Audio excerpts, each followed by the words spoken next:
Hi again, everyone. Thanks for tuning in. Just a quick follow-up on the podcast from yesterday. There are a few things that I didn't mention. Just some additional things that were focused on during the research on the ancient cultures and their worship of the human anatomy, most specifically the cerebral sections of the brain, which they obviously came to find were as close as they could get to understanding how they were created and possibly why. They would have been two very big questions they'd have asked. So once again, understandable that they'd have taken every measure to try and answer those questions for themselves, to give themselves some type of meaning and purpose in existence in an otherwise completely isolated and abandoned state, under threat of being devoured any minute by the forces of nature. So some of the things that I didn't touch on were parallels with the Ark of the Covenant, which we discovered were represented in the Divine Lord's inscription from the Mayan spaceman, directly underneath him there, and the Egyptian hieroglyphs. There's a clear arc that's depicted in the hieroglyphs, and the posterior commissure of the brain, where the arc is shown as the great house with a roof. In the Judaic, that would be the cherubim sitting on top of the ark with their wings raised up to form the shape of the roof, and the ark underneath it, where all these nuclei and fibres are that control the autonomic centres of the brain. And of course the pineal gland that's up there sitting on it, because they found that to be the only single gland in the brain, whereas all the others are kind of split. They have two parts to them, or ridges that divide them, whereas the pineal gland is the only single gland. And for them, living in a split system of day and night, where everything is one of two or two halves of one, including eyes, nostrils, two sides to the tongue, two sides to the lips, everything is symmetrical, two ears, two shoulders, and so on and so on. The pineal gland was the only gland that they could find that was singular in its unit. Even the heart is not necessarily singular, because there's a lot of things coming and going from it, with a couple of different muscles in there as well. So we find this exact representation across multiple cultures, and we find them within a certain region. Now, in terms of simulation, coding, and how everything's happening at once, and the internet's traveling at the speed of light in quantum, which places it in a timeless state, and therefore sort of puppeting and creating time throughout time, across all time, is that when all of these things were being explored and discovered, the simulation was already in place, because they're in a split system, and it's a fabricated realm. So what I'm going to talk a little bit about today is how that came to be in terms of this particular region, which is loosely Middle Eastern, but the coordinates actually revolve around 1354.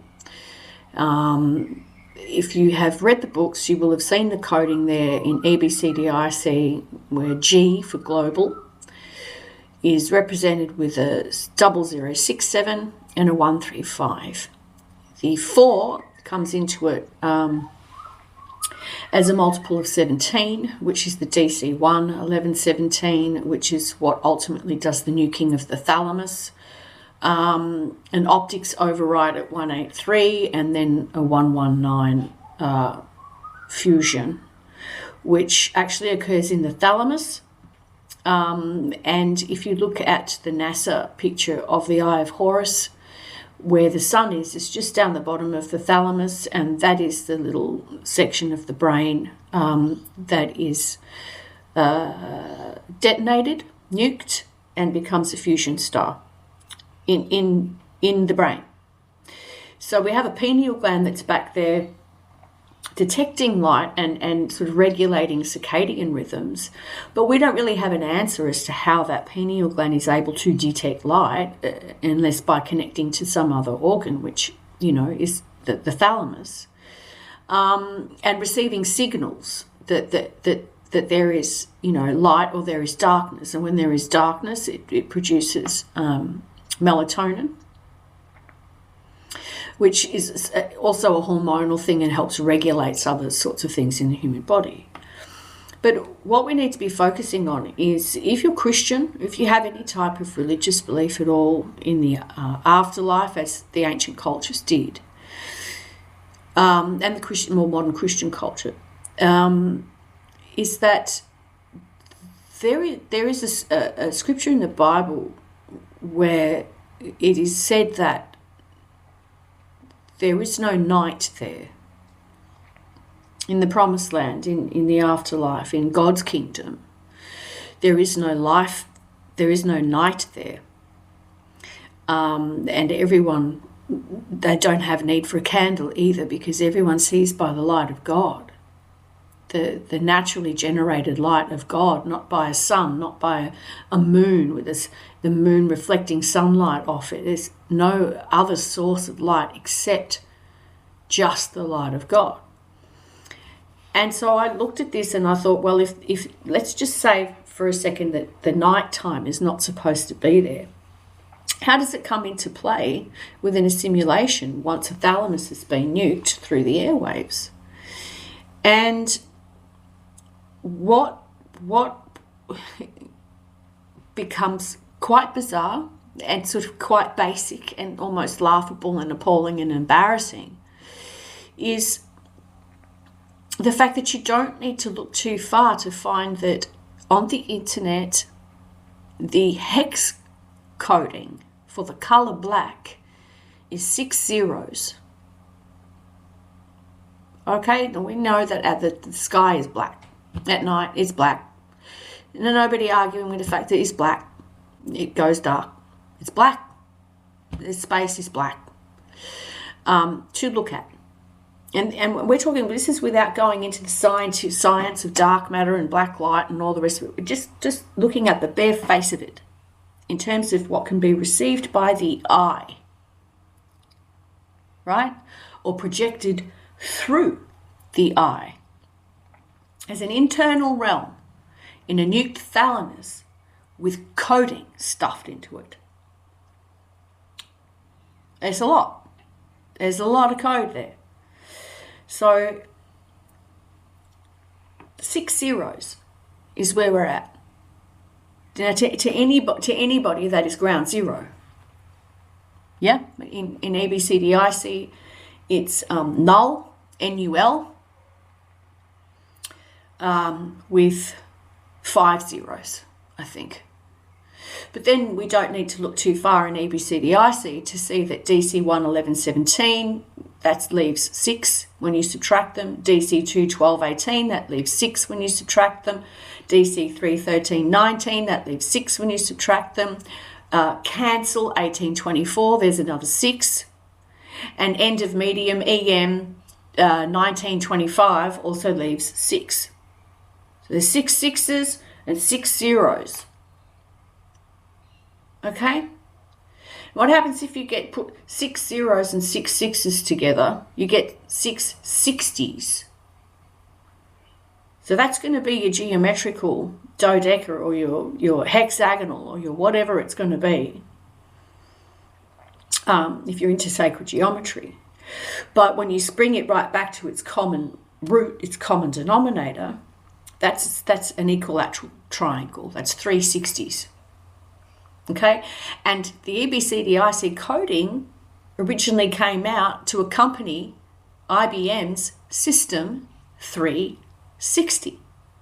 360s, which is an equilateral triangle. which is the shape of the pit where the pineal gland sits in the back of the brain. Just sitting there ready to detect light and go by the circadian rhythms. And we don't even know where it came from. Yeah, we know that apes have a pineal gland. I think most mammals do. Nonetheless, where I'm heading with this is we have a black sky, which is punched in as 6 zeros, which is ground zeros, the point of the nuke, the point of the detonation of that thalamus. And before we know it, here comes the night. That inner sun sets.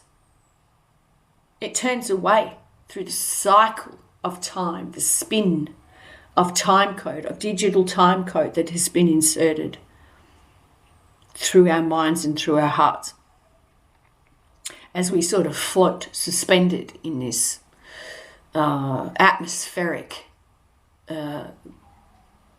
invasion by cellular technology across all time. And what happens after that is, oh, look, we have a moon. There's another circle or another half circle or whatever damn shape it want to appear next, right? We now understand through examining the cycle of time and the motion of time and astronomically studying the moon and how the planet turns and all this sort of why we get those different shapes of the moon appearing to us based on where the earth is in alignment with where the sun hits it and reflects the light off it. But to the ancients, these were two very simple and distinct separate bodies. They saw the moon full and they saw the sun full at the very root of their experience. So they could see them both in their fullness, and therefore they concluded that both of those things were full circles. All right, one lit the day and the other one lit the night, but they did not know that the moon lit the night because the sun was shining off it. Imagine that. Imagine not knowing. So you see the moon, and you've got a feeling it's not supposed to be there. Right? Because at the very least, your creator God, through the back of the brain, through the pineal gland and the thalamus, is a singular unit, a singular eye. Whereas the thalamus is a double eye. It looks like a butterfly from above, and it flares out to the sides with the single nucleus of the thalamus in the middle, right? And the ancient Egyptians cut that in half, hemisphere by hemisphere, and labelled them as two different eyes, Horus and Ra. Okay? What happens is we go, well, okay, if the 6 zeros come in at ground zero and create darkness by projecting the colour black into this fraudulently simulated realm as a sky backdrop, or even right in front of us when there is no light. It's black. It's pitch black, dark. Most people don't like it. Well, why would you? If you're given eyes to see, why would you like the dark? It's pointless. It's a contradiction. It makes no sense, right? So the next question is that, well, where does the moon come from? But if you look at the hex color coding for the color grey, you will see that there are a bunch of digits that represent the different color scales that are used to describe the color grey in internet language. One of them being something that was devised in 1976 to do with the illumination of colour. And it's called the CIELAB, CIELAB. And this one in particular has one designation of the number 27 for one of the descriptors of this colour grading of grey. Now, if you look up any common facts on the moon, you'll understand the significance of the number 27.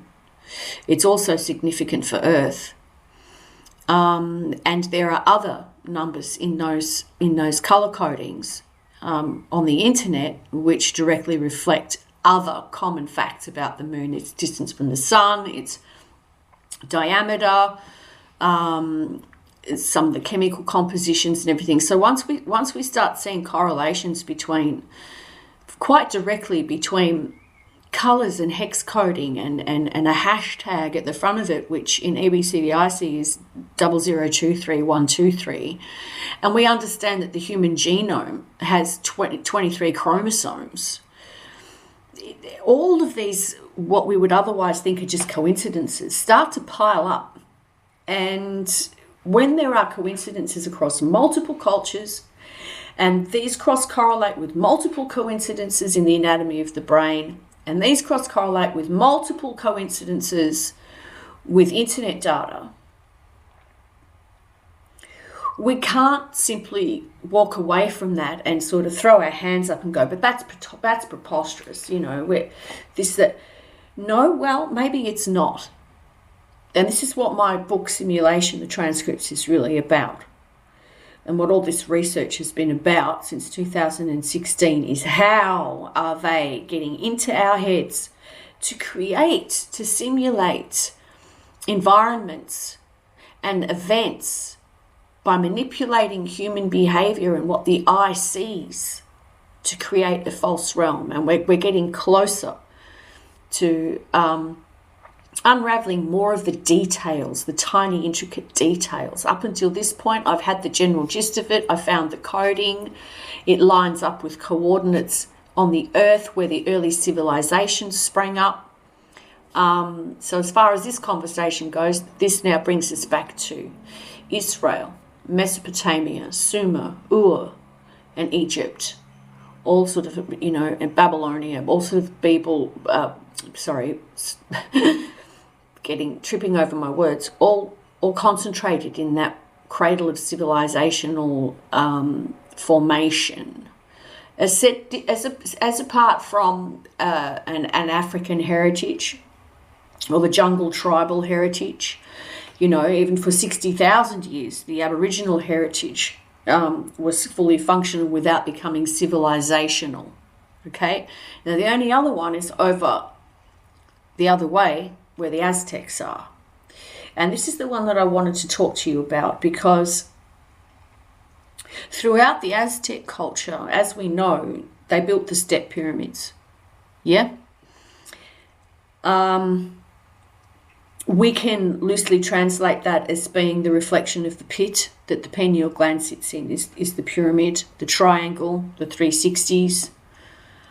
And if you have 6 of those 60s, you get 2 triangles that are sort of one upside down on the other one. And through that, we have the Star of David. And within that, we have a cube. Okay? A cube. And somewhere within that, we have a cube with 2 angles of a triangle over the top of it, which is a roof, which is the cherubim with their wingtips touching, which is the nuclei that cause all these autonomic responses in the human body, also known as the Ark of the Covenant, between God and man, that enables God to have a voice in man, to take a seat in man, on that throne seat, on the posterior commissure, as the Pharaoh, where Isis, with her wings outstretched, is the mother of the Pharaoh. Now, these coordinates are, once again, relevant specifically to do with the G in global positioning system or global peering exchange. So when we have domains on the internet domains and IP addresses, we then have to look at, okay, who's at that location of the 67135 for? And whose IP addresses on the internet are on these numbers? Now, I'm not going to go into who that is right now, because this is another conversation. But loosely, it's the biggest social network on the planet. And one of the most popular hosts and providers on the planet as well, with a 13335 as their registry number. Okay? And we have a whole bunch of shit that's getting pushed through those numbers, and they directly align with this region. That network and that company, that hosting company, along with a whole bunch of other stuff, are coming to an arrowhead where they are targeting the human thalamus through mobile frequencies and nuking it, simply because of octaves at 1800 megahertz or at 18 gigahertz. Between 18 to 20, we have the frequency of the human eye. So it doesn't matter whether it's 18 hertz, 1800 megahertz, or 18 gigahertz. That's going to smack us right in the center of our optic chiasma, which is again directly through the thalamus and leading out to the back of the pineal gland there, which is all put into place originally through the epithalamus, which is the Ark of the Covenant. We're under assault. We are being attacked. We are being directly fed on by a bunch of parasitic mosquitoes who are lying to us and fabricating a world and a reality of screen worship, human beings worshipping little electrical screens so they can automate their tin god economy. I mean, that's really what it boils down to. Old paradigm dinosaurs, false paradigm, cerebral, incellious wankers. It wouldn't matter if we tanked the London and New York Stock Exchange all in one go. We'd sort ourselves out pretty quickly and be without them and be better off. Nonetheless, they insist.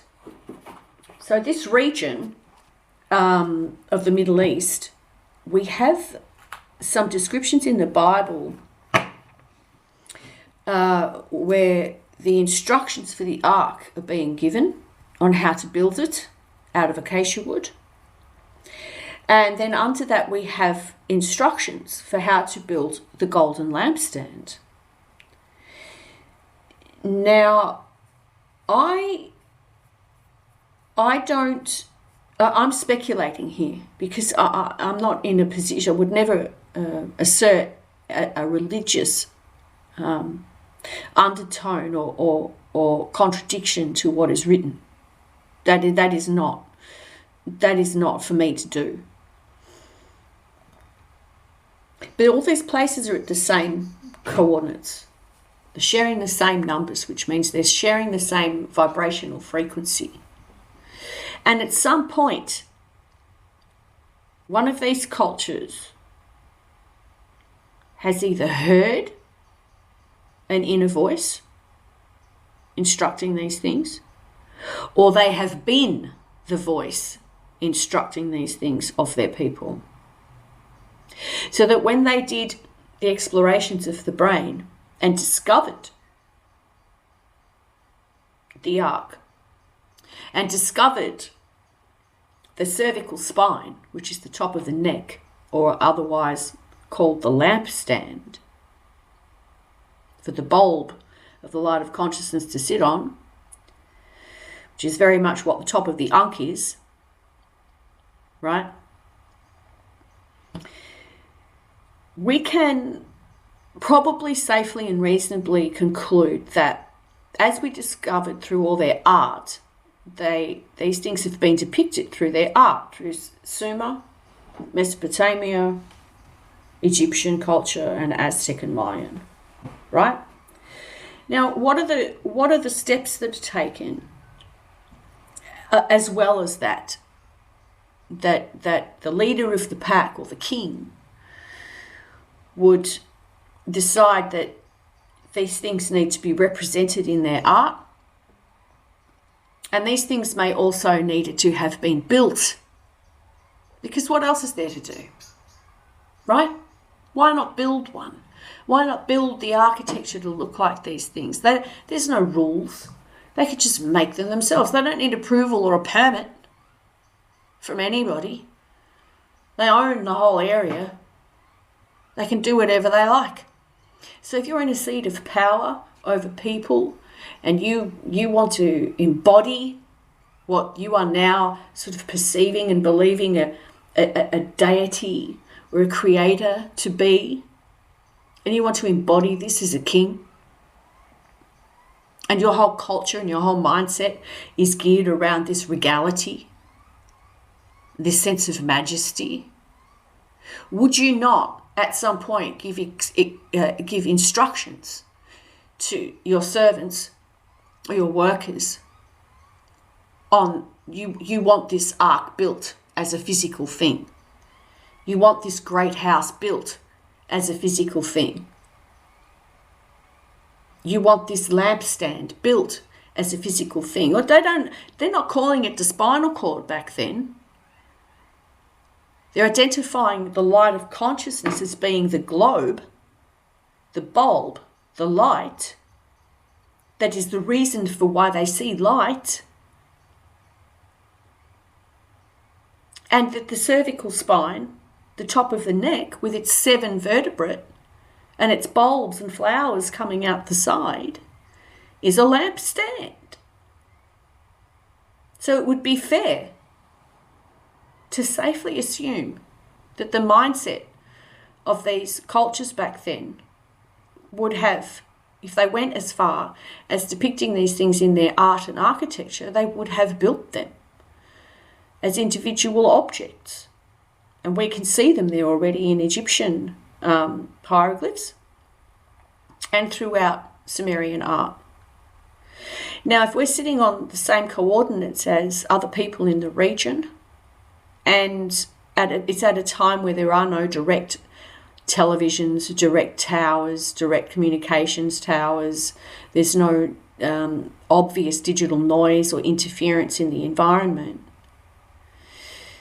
and you give these instructions, and you happen to be on a ley line or just simply lined up through the coordinates, would it then not lend to a simple suspicion that maybe the Israelites heard them internally? Is it a form of telepathy? We don't know. We don't know. But for God to instruct that these things be built physically is something that I personally have a little bit more difficulty in figuring out why that would be the case. Because those things are in the brain. It may have been a internal genetic vocalization of those things being in the brain, and the people that it was imparted to understood it to be an instruction of some type to build them because they didn't know, or they did know. We don't know. But this is all very interesting stuff, and it is not intended to... I'm highly religious. I'm a spiritual person. The last thing that I do or even think to do is to contradict scripture in anybody's religion. I am merely looking at the fact that we are in a simulation, and I am wondering how it is that they came to hear these internal voices, where there is also an inner auditory nerve right near the Ark of the Covenant. So we can split the difference on that one. I wouldn't say that I'm sure about it. But in the Bible, there are two distinct testaments. There is the Old Testament of Yahweh, and there is the New Testament of Jesus Christ, which is where we move into the Promised Land, the Holy Land, the land of the heart. We drop out of cerebral examinations in the tree of knowledge, and we come into the tree of life through the heart of Jesus Christ, which is God's love. and we discover that there is a different magnetic pattern, a different magnetic resonance that is emitted by the heart of love that actually connects with the light of God. And there shall be no night there. Right? So the other thing that I noticed with the posterior commissure is that the story goes in ancient Egyptian hieroglyphs and their mythological, their religious worship, that the departed, they had to have a heart as light as a feather, and it was judged by Anubis. And if they did not, they'd fall into the pit of the monster, and they'd get eaten by the monster. Now, if you look at the posterior commissure, again, this is within the section that is technically in the loop of the Ankh in the human brain. You'll see that where the pineal gland sits, just underneath it is a V shape. And these could be the ears of Anubis, or it could be the stalk, the brainstem and the stalk down the bottom, which could be the hall of two truths. Possibly. It could be either or, I'm not quite sure. However, where the pineal gland sits, directly next to this is a little, on a horizontal dissection, and you'll see it in the pictures in the videos, there's a tiny little canal of some kind, an empty elongated pit, which has bumpy edges to it. And once again, if you look at that, it looks like an alligator, the outline of an alligator, and we see it, the alligator, in the ancient Egyptian hieroglyphs as they are describing these parts of the brain with the arc.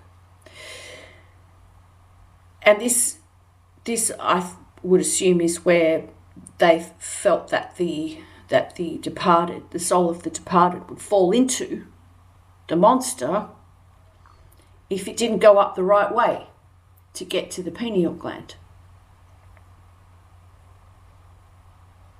You know, if they had studied the nerves, they would know which ones operate which bit, and you don't want to go to the right, you want to go to the left there, otherwise you get swallowed up by the monster, because it gets cut off there. You've got to go to the left. And so they have these stories about the heart has to be as light as a feather to get through the gates of heaven, the pearly gates. So we have all these connections and correlations through multiple cultures that are directly linking to our anatomy. They are not replacing our anatomy, and our scientific discoveries are not to replace our spiritual understandings. This is a union of concept, truth, and physical reality that then becomes one spirituality. And this is what I think the ancient Egyptians and the other cultures may have understood, is that because these things were inside them physically as part of the human body, they then embodied the spiritual meaning behind them as human beings and became pharaohs, kings, queens, ruling over their kingdoms, with moats around their castles, filled with alligators. Right? Over time. In the Aztec culture, everybody knows they practiced human sacrifice. Even in the Old Testament, there are stories of human sacrifice. Okay? And the understanding is that broadly, the reason for the human sacrifice was to please God in some way. to return a soul to God as an offering to God, the gods, however they were perceived to be across those cultures. So obviously back then we already know, if they didn't get rain, or if they needed help with their crops, or if they were afflicted with some type of disease, or they was just doing it for the ritual every Sunday because it's like, you pay homage to the God, your creator, to keep him happy with the return of souls. That is what they did. And they committed these human sacrifices on top of this goddamn pyramid, these step pyramids, right? On basically the altar, the bed of mercy, the throne seat, in the epithalamus, which is right underneath where the pineal gland sits. And how these pyramids aligned with the sun at a particular time and all this sort of stuff, right? So they were sacrificing human beings for the purpose of appeasing the gods, begging to the gods, and hoping. It was a form of prayer, I guess. And they would take out the heart and hold it up. Look, see, we know, we found it. This is our heart. We found it. This is what pumps all the blood through our bodies. This is you, our creator. You created us. We found you in the back of our brains. We see you now. We want to be with you now. We need you now. We are desperate and alone and isolated and abandoned on this cruel planet, with the seasons whipping around us 24 hours of every day. Or, in the Egyptian, 12 hours every 2 days. 12 hours of moon and 12 hours of sun. Yeah?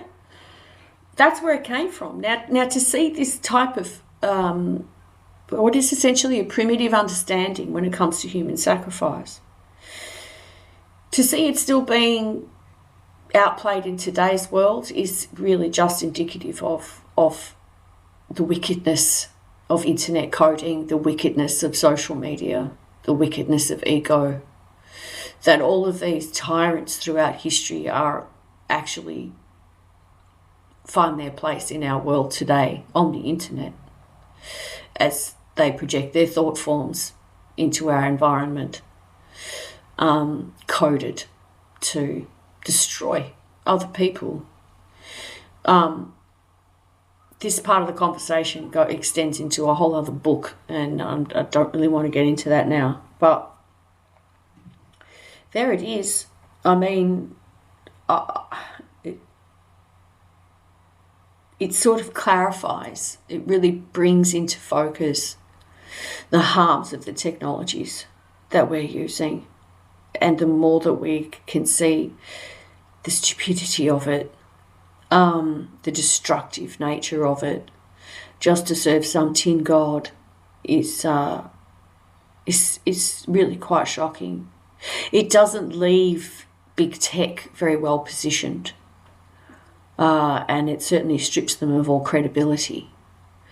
Whether or not they care, whether or not their backers care, whether or not the Federal Reserve cares, whether or not any of them care about whether we're angry about being consistently controlled through screen worship is another matter. But they should know that such a system, it cannot be sustained. It destroys itself. So the only place that their system, their false paradigm is heading is self-destruction. And they'll take everything with it, including themselves. That's all that they are heading toward, is their own destruction. Which is a kind of a sad thing. We have a shot at naturally evolving out of this simulated false paradigm by unplugging and allowing our earth to become imbued by the stardust that we are that we could shed our carbon base and become light bodies. But I think that overall we tend to philosophize about these things and fantasize about that type of freeing sort of reality here, and it's so far away from where we are that we probably don't know how to get there. And to try and get everyone there at the same time is again a whole other thing. So really we can only focus on ourselves and keeping ourselves in the best shape spiritually that we possibly can, so that when we do die to this physical realm, we can be judged correctly by Anubis and head up to the heavenly gates, the pearly gates, and pass on over into the real life where there is no night there. How we experience that on the other side, I couldn't tell you.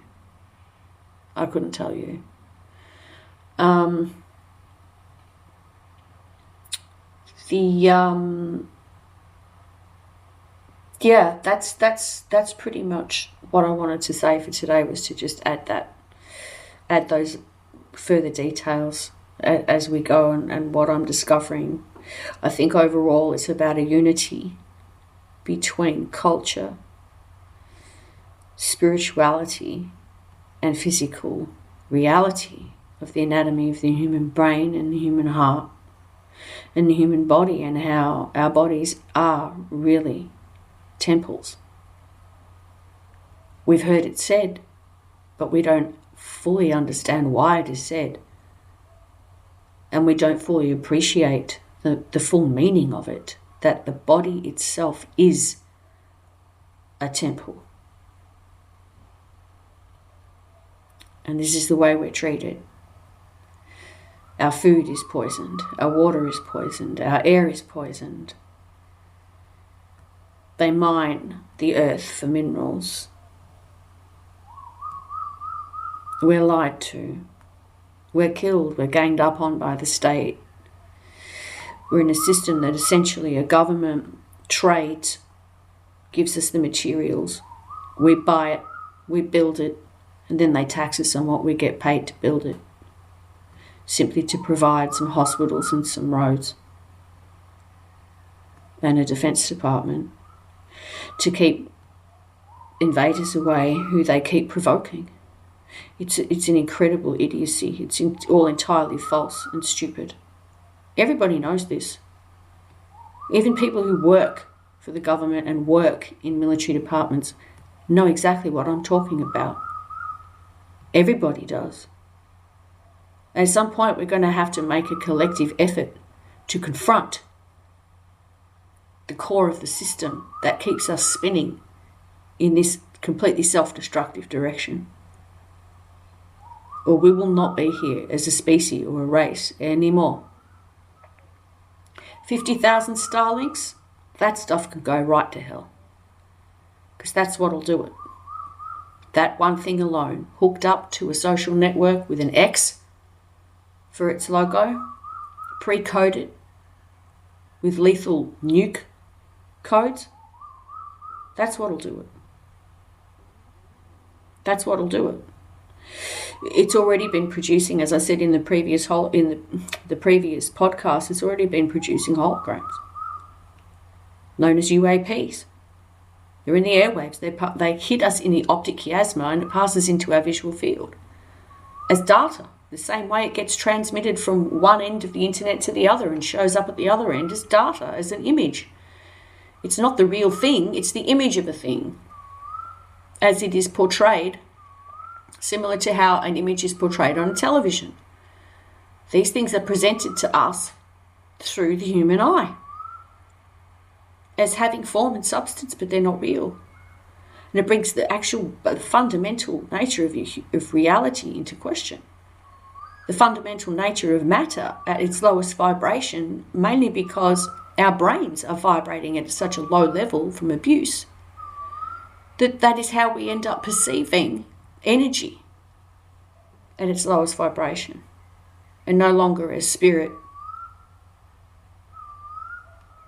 that's all I wanted to say for this podcast. I'm trying to get through the transcriptions of the previous one, and I'm hoping to provide each transcript either via Twitter or on the website as we go. I know the transcripts are already available there for you to read, but just they come up a little better when they've been edited, of all the ums and ahs and the inevitable spelling mistakes that occur with artificial intelligence, which is possibly the most insidious waste of time and insult that's ever been created, specifically to control people.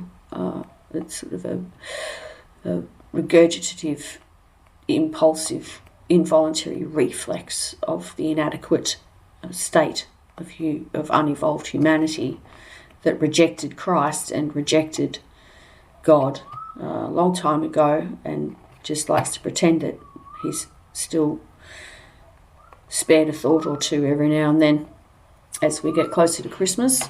And many people will be celebrating the day not as Christians but simply as holiday goers, who have to get back to work and give each other a few presents and stuff in between and get together with their families and get drunk. I mean, you know, I'm not trying to put a damper on it, but we're not in a good place. We're not in a good place.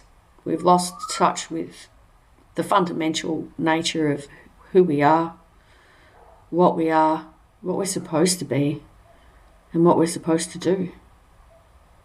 We've been led in the wrong direction. It's quite clear. It's just a matter of how many can collectively agree on that at any one time for there to be anything firmly done about it that doesn't take another 20 to 30 years of convincing, obstinate, belligerent, incestuous overlords and their reptilian, television-brained manipulations of humanity. Thanks very much for listening. If there's anything more I want to add, obviously I'll be back sooner rather than later. Otherwise, I'll catch you next time.